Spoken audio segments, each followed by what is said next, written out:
I like him just in terms of his style. Like anybody with that style, especially because the people Canelo, like I don't want to see him fight no Edgar Berlanga again. Hell So if you going to fight somebody who I don't want to see you fight, I'd rather you fight somebody who throw like 60, 70 punches around. Mm-hmm. And somebody who gonna at least try, even if I don't think they're gonna win. And I probably pick him to get knocked out because he's gonna really try though. That's why he gonna get knocked out. But like I said, if you're gonna fight somebody, because I don't know if he's gonna go the Caleb Plant route again. I don't see him going the David route ever. So it's probably looking like Billy or Pacheco gonna get that shot. no. I bring We talk about Canelo.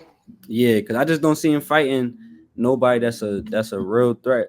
For real. I don't see he probably give Charlo a shot, but I don't see him fighting David Benavidez. Or he wasn't even willing to fight the other David. Morel. Yeah. Oh, we talking about Canelo. When it comes to Canelo, man, it's kind of weird, right? Because I still believe that there's a possibility for the Crawford fight, right?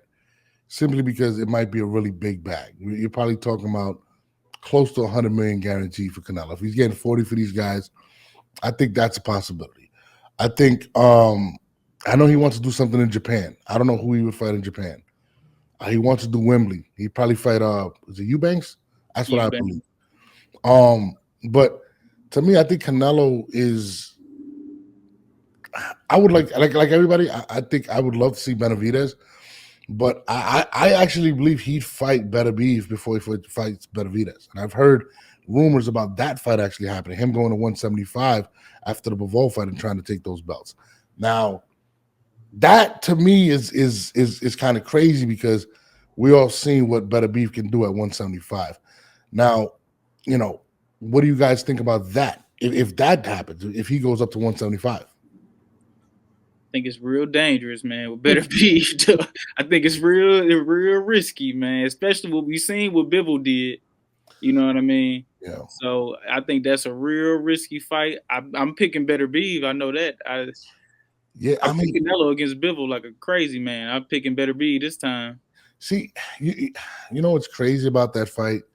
And I watched, I forgot the lady's name that was talking about it. She got Canelo winning, right? And I feel like you know how they say styles make fights. And remember when Winky Wright used to fight, and he would give a lot of people problems because of his style. I kind of equate that to somebody like Bivol, right? Now, Better Beeve is like brute strength, and he goes forward. I mean, Canelo could land some big shots. Can he hurt him? I don't know. Is this going to be like a version of Canelo and Triple G the first time they fought?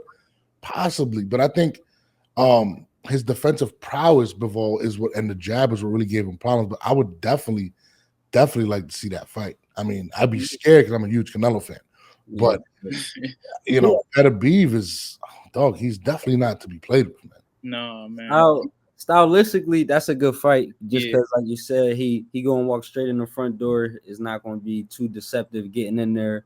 And Mhm. Canelo a hard puncher, he very accurate. Only thing about that fight is if you hit him clean, then like that's not the hardest he ever been hit. Like it's probably like it's probably over from there. You talking about hitting Canelo clean? No, I'm saying if Canelo hit him, Clean. like when he hit him clean and basically when he uses defense against him, Hmm. gotta feel like he gotta really feel them punches. Like if it feel like any other fight that I didn't got clean with at 75, then it's dangerous territory. And that's what Bivol ran into. Bivol like wasn't really sitting on his punches. He was kind of moving.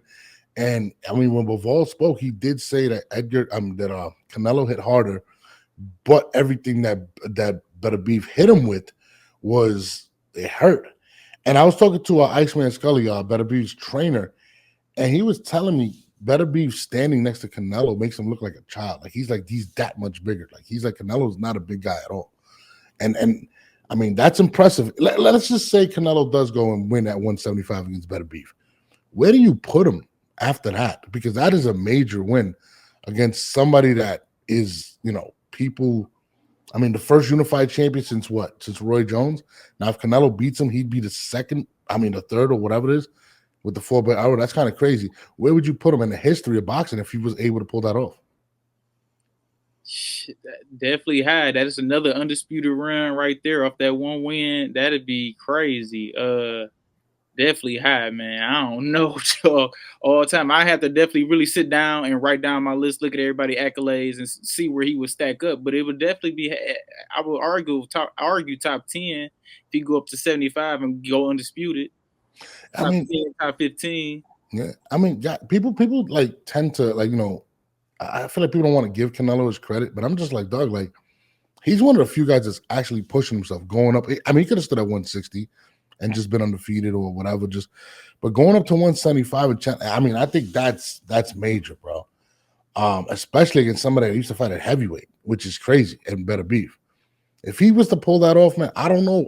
I mean, I would probably have him in my top 5 ever, to be honest with you. I mean, that's a big win. Crazy.